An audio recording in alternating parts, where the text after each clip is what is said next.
Independiente golea de local, el clásico cordobés, partidazo en el Monumental. Vamos a repasar la fecha 11 del fútbol argentino.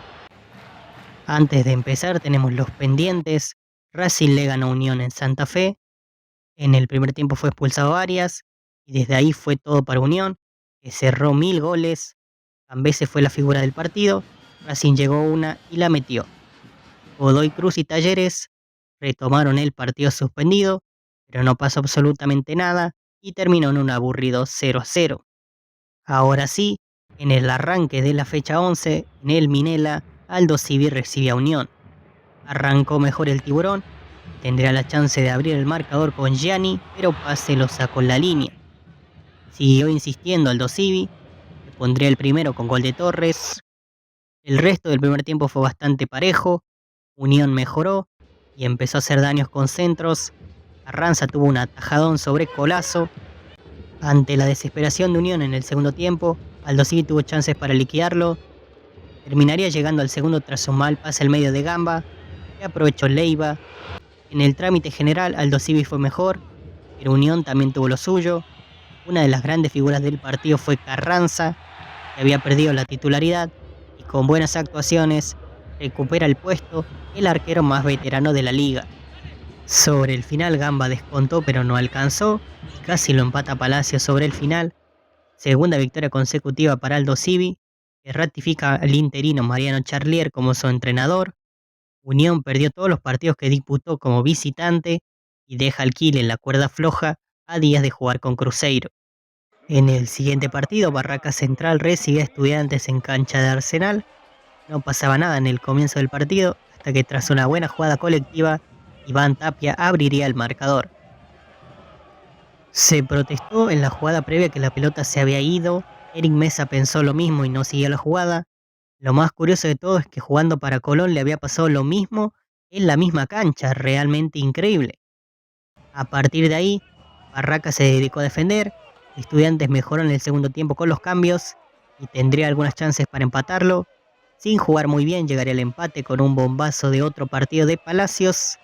Parecía que todo terminaba en empate, pero tras un error de Mancilla, Bruera de cabeza decretaría el triunfo. Barracas volvió a ganar después de una derrota y 2 empates. El Pincha sorpresivamente después de ganar en cancha de River acumula 3 partidos sin ganar. Para cerrar la jornada de jueves, en Mendoza, Independiente Rivadavia recibía a Racing. Partido importante por la clasificación. Arrancó mejor y muy metido el equipo local. Parecía más cerca de abrir el marcador. Cambeses tuvo una buena tajada. Sería Racing quien terminaría abriendo el marcador con gol de Nardoni. Los mejores minutos de la academia estuvieron después del gol, donde tuvo alguna chance para ampliar el marcador. En el comienzo del segundo tiempo, Victorio Rami sufriría una dura lesión. No vamos a poner imágenes porque es muy fuerte. En su lugar, ingresó Ignacio Barbieri, quien tras un gran centro de Villa pondría el empate. Y a los pocos minutos, tras un error de Cambeses, Barbieri pondría su doblete para la victoria de Independiente Rivadavia. Es curioso que Racing le ganó a Unión totalmente gracias a Cambeses y perdió este partido por su error. Igualmente el arquero no es el único responsable. Ya le había pasado a Racing contra Independiente, que cuando quiso defender el resultado se lo terminaron empatando. San Lorenzo se lo dio vuelta. Da la sensación que Racing se queda sin piernas sobre el final del partido, pero recién estamos en marzo. Ni arrancaron las competencias sudamericanas. En los últimos 7 partidos solo ganó 1. Segundo triunfo seguido como local para la lepra mendocina. En el arranque de la jornada de viernes, en Florencio Varela Defensa y Justicia recibe a Tigre. En el primer tiempo no pasó absolutamente nada. Ninguno de los dos equipos estuvo preciso con la pelota. Y tan aburrido fue que De Müller metió 3 cambios al entretiempo y le daría resultado, ya que Panchito González y Ramírez, tras un gran pase, le terminarían dando el gol a Miritelo. Quizás De Müller hizo cambios muy ofensivos, porque cuando el Halcón tuvo que defenderse, le costó acomodarse. Tras una carambola de un córner, Nehuen Paz pondría el empate. Tigre mejoró muchísimo, se hizo con el control del partido, tuvo chances para darlo vuelta, hasta que llegaría Medina para darle la victoria al Matador. Le alcanzó con lo hecho en el segundo tiempo y una gran reacción estando en desventaja. El Matador retoma el liderazgo de la zona A, sigue siendo el equipo con más triunfos en el año, segunda derrota seguida para el Halcón. En un flojo partido, Banfield recibió a Huracán en el Florencio Sola. No fue un mal partido del taladro, sin duda fue el mejor, e hizo méritos como para ganarlo. En el primer tiempo, Pellegrino sacó una pelota sobre la línea y Galíndez evitó el gol sobre el final del primer tiempo. En el segundo tiempo, Banfield siguió siendo el mejor, pero bajó el nivel. Se protestó un penal sobre De Luciano. En la última tuvo el triunfo el taladro, pero otra vez apareció Galíndez con un atajadón, la gran figura del partido. Bastante mal partido de Huracán, que venía de 5 triunfos seguidos, aún así hace 8 que no pierde. En la semana va a tener un partido durísimo contra Corinthians, 9 partidos sin ganar para Banfield, mejoró respecto a lo que venía jugando, aún así no le alcanzó para volver a ganar. En el siguiente partido, en el Pedro Videgain, San Lorenzo recibe a Lanús, en un primer tiempo bastante flojo donde no generaron mucho. Lanús fue un poquito mejor y tuvo las más claras del primer tiempo. En el segundo tiempo Lanús seguiría imponiéndose y con un Marcelino muy activo, Bou tuvo la más clara para poner el primero. No fue un buen partido de San Lorenzo, se notó la baja de Tripiquio, le faltó intensidad en el medio. Russo mejoró un poco la situación con los cambios, sobre todo con el ingreso del vasquito Muniain, que pondría en ventaja a San Lorenzo con un golazo de tiro libre. La jerarquía del español encuentra el gol cuando San Lorenzo no generaba nada. A los pocos minutos Muniain tuvo el segundo, pero le quedó muy incómoda. Parecía que Lanús se quedaba, pero Pellegrino refrescó con los cambios y llegaría el empate con un gran gol de Marcelino. Hernández se fue expulsado sobre el final. Lanús tuvo chances para ganarlo, pero sobre el final del partido casi que no se jugó. Me pareció bastante decente el partido de Lanús. Creo que viene mejorando y merecieron ganar. Le sigue costando superar el empate. Llevan 5 partidos sin derrotas, pero solo ganaron 1. San Lorenzo también. De los últimos 5 solo ganó 1 ante Racing. En el siguiente partido, en Vicente López Platense recibe a Atlético Tucumán. Rápidamente empezará ganando el Calamar con gol de Ronaldo Martínez. A partir del gol, Platense siguió manejando el primer tiempo. Tuvo chances de ampliar el marcador. Atlético no demostraba demasiada reacción hasta que Nicola se activó y sacó un inesperado bombazo para el empate. Sobre el comienzo del segundo tiempo, otra vez Ronaldo madrugaba al decano, pero el gol fue anulado por una mano. Platense fue en busca del triunfo. Aborda empezó a hacerse cargo del juego del equipo, a conducir, y luego de una gran jugada suya, la pelota se desvió en Acosta para el gol en contra. Platense se terminó llevando la victoria, más que nada premio a la insistencia. El Calamar fue el que más intentó ganarlo. Atlético Tucumán es el equipo que más partidos perdió este año, perdió 8 de los 11, segundo triunfo seguido para Platense, que empieza a acomodarse en los puestos de clasificación. Y para cerrar la jornada de viernes, el Liniers Vélez recibe a Riestra en la vuelta de Guillermo al fútbol argentino. El partido arrancó prendido, Romero tuvo el primero para Vélez, pero Arce lo evitó con una tajada espectacular. A los pocos minutos Herrera abriría el partido tras un gran centro de Alonso. Y cuando empezás perdiendo con Riestra es todo un problema.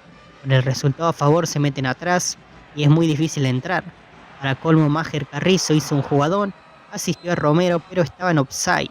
Sobre el final del primer tiempo Alonso casi marca el segundo. Riestra con la misma fórmula, 2 o 3 toques y buscar directamente a los 9. Le funcionó bastantes veces. En el segundo tiempo Riestra se metió más atrás y Vélez no le pudo entrar. Sobre el final Bracamonte metió esta mano, no se entiende cómo no la cobraron y él mismo fue expulsado minutos después.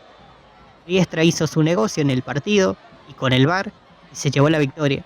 Riestra volvió a ganar después de 4 empates seguidos y Vélez perdió después de 2 victorias seguidas.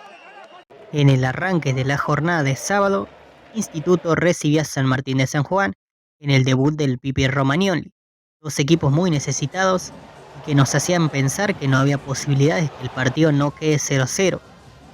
El primer tiempo y gran parte del partido fue todo de Instituto, que tuvo las más claras para abrir el marcador, pero se encontró con las atajadas de Borgoño o malas definiciones. Parecía que la gloria se quedaba en el segundo tiempo, el partido se aplacó, casi ninguno generaba situaciones, pero sobre el final, Salazar de cabeza le dio la victoria tan esperada a Instituto, y lo merecía sobre todo por lo hecho en el primer tiempo. Tercera derrota seguida para San Martín, que de los últimos 7 ganó solo 1 y perdió los otros 6. Instituto volvió a la victoria después de 7 partidos para la tranquilidad de Pedrito Troglio. En el siguiente partido, en el Madre de Ciudades, Central Córdoba recibió a Argentinos, un partido en el que se disputaban cosas importantes por la zona A y que prometía mucho, pero que no fue tal. El primer tiempo fue inmirable. En el segundo tiempo se animaron un poco más, lo fueron a buscar y dejaron espacios. Entre Aguerre y Riveros evitaron el primero de Molina. Argentinos mejoró en el segundo tiempo, empezó a ser más protagonista. Molina estaba bastante activo y pondría el primero tras un espectacular pase de taco del Lescano. Valió la pena todo el embole que nos comimos solo para ver eso. Parecía que Argentinos tenía todo controlado, incluso podría haber ampliado el resultado, pero de un pase largo de Riveros Perelló quedaría totalmente solo y definiría sin oposición. Realmente increíble lo mal que marcó Argentinos. Sobre el final casi lo gana Central Córdoba tras un rebote que se le escapó al ruso. Al final terminó todo en empate. 3 partidos sin victorias como local para Central Córdoba. Segundo partido seguido sin ganar para el bicho. En el siguiente partido, en el Libertadores de América, Independiente recibió a Godoy Cruz y no lo recibió de la forma más amable, lo maltrataron bastante, ni se acomodaba el Tomba, ya perdía por una definición poco ortodoxa, pero muy efectiva de Loyola. Ábalos tuvo la posibilidad de ampliar el marcador, pero no la quiso pasar y el arquero se lo terminó atajando. El chileno Loyola estaba prendido fuego y con un bombazo espectacular puso el segundo. A la salida de un córner, Angulo sacaría el bombazo y Arce la terminaría metiendo en contra. Todo esto pasó en 25 minutos. 3 goles en 25 y pudieron ser 4. Y esto no queda ahí, porque a los pocos minutos Montiel remató y Ábalos la terminó metiendo en el rebote. Realmente espectacular el juego de Independiente. No salen en los videos, pero lo de Marcone y Cabral controlando el ritmo del partido fue increíble. Como así también de increíble fueron todas las concesiones que dieron los muchachos de Godoy Cruz. Y tampoco es que venían tan mal, llevaban 7 partidos sin perder. Después de terrible meada futbolística, Independiente tuvo piedad y bajó el pie del acelerador, también entendiendo que se viene el debut de la Sudamericana. Hace 19 partidos que el rojo no pierde como local. La última derrota fue con Talleres en mayo del año pasado. En este torneo ganó todos los partidos que jugó el local menos ante Racing y queda líder de la zona B. En el partidazo de la fecha, en el Monumental, River recibe a Rosario Central, un partido que arrancó muy abierto y con ambos equipos aprovechando la pelota parada. Sobre el arranque, Ferreira abriría el marcador y Martínez Cuarta lo empataría poco después tras un centro de Acuña. El primer tiempo se jugó a lo que quiso River, con Central jugando de contra. Después del empate, River tendría sus mejores minutos controlando el juego, quitando rápido la pelota, pero sin mucha profundidad. Aún así, la más clara la tuvo Malcorra tras un error de Aliendro. Realmente raro lo que se equivocaron los jugadores de ambos equipos en situaciones donde no debían equivocarse. Sobre todo le pasó a Central cada vez que quería salir jugando, abusando demasiado de ese recurso. Así, Bravo perdería la pelota y todo terminaría en el primer gol en primera de Subiabre. A los pocos minutos, Bravo volvió a equivocarse y la jugada terminó en palo de Mastantuono. Culpo más de estos errores a Holland. Entiendo que es su manera de jugar, pero este no era el partido para hacerlo. Pero lo que sí hizo bien fueron los cambios. Entraron muy bien y le dieron otra energía central. Tras un gran pase de Giacone, Copetti definió y Santi López la terminó asegurando para el empate.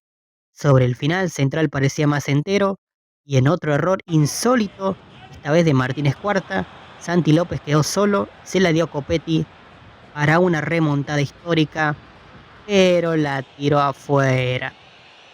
Al final terminó todo en empate, muy buen partido. No sabría decir quién mereció ganar, tuvieron sus momentos. River sobre todo en el primer tiempo y después del gol de Subiabre, y Central sobre el final. En el arranque de la jornada de domingo tuvimos el clásico cordobés en Alberdi. Los dos equipos no llegaban muy bien y casi que con un triunfo salvaban el año. En el primer tiempo me gustó un poco más Talleres, entendiendo que estamos jugando un clásico y son partidos donde escasea el buen fútbol, y dentro de ese bajo nivel Talleres se pudo imponer y empezaría ganando con un golazo del Brazuca Rick, primer gol en Talleres, y en qué momento. La primera polémica fue que Bustos pateó desde atrás de mitad de cancha y clavó un golazo, pero el árbitro todavía no había dado la orden y no lo cobró. En el entretiempo, el ruso Zielinski decidió hacer 3 cambios y quien marcaría la diferencia sería Ubita con un gran ingreso. La T se metió muy atrás para defender el resultado y le terminaría costando caro. No lo podían parar a Ubita que casi lo empata, pero la pelota pegó en el travesaño y después Herrera le terminó haciendo penal que Jara cambió por gol. No se entiende por qué el árbitro no lo expulsó a Herrera, que ya tenía amarilla. Sobre el final Belgrano lo fue a buscar con más ímpetu que fútbol y Talleres terminó mejor y casi lo terminó ganando. Zunino tenía ganas de expulsar a alguien y lo expulsó con Panucci, realmente insólito porque no pasó nada. Desde que volvió a ascender Belgrano, empataron todos los clásicos que jugaron. En el siguiente partido, en el Bosque, Gimnasia recibe a Sarmiento. En el primer tiempo no pasó absolutamente nada, Gimnasia fue protagonista pero no tuvo claridad. La emoción del partido vendría tras la expulsión de Suso por último hombre. Sarmiento sabía que tenía una buena chance para ganarlo y Gimnasia lo tenía que buscar por presión de su gente, lo que hizo el partido mucho más ida y vuelta y con más situaciones. Gimnasia jugó mejor con uno menos que con 11, sobre todo con un buen ingreso de Hurtado, y tuvo sus chances para ganarlo, pero se encontró con las atajadas de Morales. Sarmiento no jugó bien, pero aún así tuvo sus chances. No fue un segundo tiempo bien jugado, pero fue muy entretenido. Ninguno pudo tener precisión y terminó en empate, 4 partidos sin ganar para Gimnasia y 5 para Sarmiento. Y para cerrar la fecha, en el Marcelo Bielsa Newell's recibió a Boca. Rápidamente empezará ganando Newell's con gol de Herrera, una jugada muy simple que viene de un pelotazo muy mal defendido por Boca. El Ogro tenía un plan y lo ejecutó a la perfección, más aún teniendo la ventaja. Newell's le entregó la pelota a Boca y se defendió. El Ceneice nunca encontró velocidad para mover la pelota y se repitió en centros fáciles de rechazar. Newell's cada vez que podía salir de contra generaba daño. Lo que a Boca tanto le costaba generar moviendo la pelota, Newell's lo generaba en 2 pases o de pelota parada, donde llegaría el segundo con un cabezazo de Lolo sobre el final del primer tiempo. Que a Boca le hagan un gol de un pelotazo largo del arquero y otro de pelota parada, demuestra los errores defensivos que tiene, se repiten constantemente. Si bien Boca jugó mal, si no cometía esos errores en defensa, seguiría en partido y lo podía haber corregido en el segundo tiempo. Gago no acertó en nada, ni en su planteo inicial, ni en los cambios. El equipo se terminó partiendo y Newell lo pudo liquidar de contra. Ander Herrera entró y a los 5 minutos tuvo que ser reemplazado por lesión. Cavani generó un penal que él mismo terminó errando. Newell supo controlar el partido. Boca terminó con un solo mediocampista y 5 delanteros. Gago declaró en conferencia de prensa que no estaba preocupado, pero yo sí lo estaría porque todos los partidos que pierde Gago son donde le sacan una diferencia abismal. Nunca pierde 1-0 de pedo y todos son cometiendo los mismos errores en defensa.